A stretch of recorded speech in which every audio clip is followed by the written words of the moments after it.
Анджелина Джоли завела Инстаграм, чтобы рассказывать о судьбах афганцев. За несколько часов на него подписались миллионы человек. Актриса и специальный посланник Управления Верховного комиссара ООН по делам беженцев Анджелина Джоли создала аккаунт в Инстаграме. В первом посте Джоли пояснила, что завела аккаунт, чтобы поддержать жителей Афганистана, сообщает «Медуза». В своем первом посте она призвала обратить внимание на ситуацию в Афганистане, власть в котором захватило движение «Талибан». Прямо сейчас народ Афганистана теряет возможность свободно общаться в социальных сетях и свободно выражать свои мысли. Поэтому я завела Инстаграм, чтобы поделиться их историями и донести голоса людей, которые отстаивают свои права, а также борются за права человека по всему миру, написала актриса в первой публикации.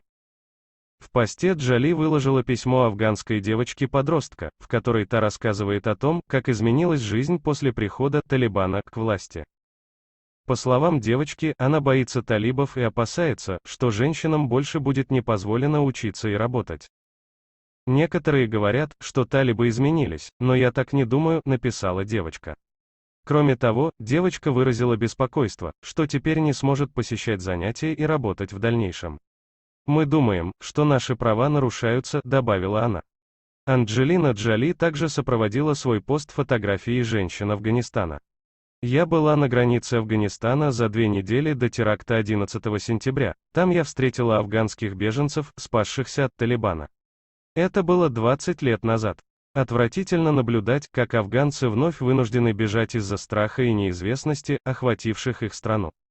Потратить столько времени и денег, пролить кровь и потерять людей лишь для того, чтобы прийти к такому результату, это неудача, которую просто невозможно понять», — написала актриса.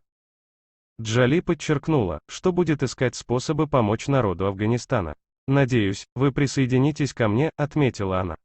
К моменту написания этой новости на аккаунт актрисы подписались 4,4 миллиона пользователей Инстаграма. Первый пост Джоли опубликовала более 15 часов назад. Боевики движения «Талибан» вошли в Кабул и установили полный контроль над Афганистаном 15 августа. В тот же день президент Афганистана Ашраф Гани подал в отставку и бежал из страны. Талибан захватил власть в Афганистане 15 августа. Боевики пообещали, что всем тем, кто сотрудничал с прежним правительством и западными военными, будет объявлена амнистия и что женщины смогут получать образование и вести общественную жизнь в рамках норм шариата. Однако с тех пор уже появились сообщения о том, что талибы преследуют бывших военных и тех, кто помогал Западу. Не забудьте подписывать на наш канал. Спасибо за поддержку.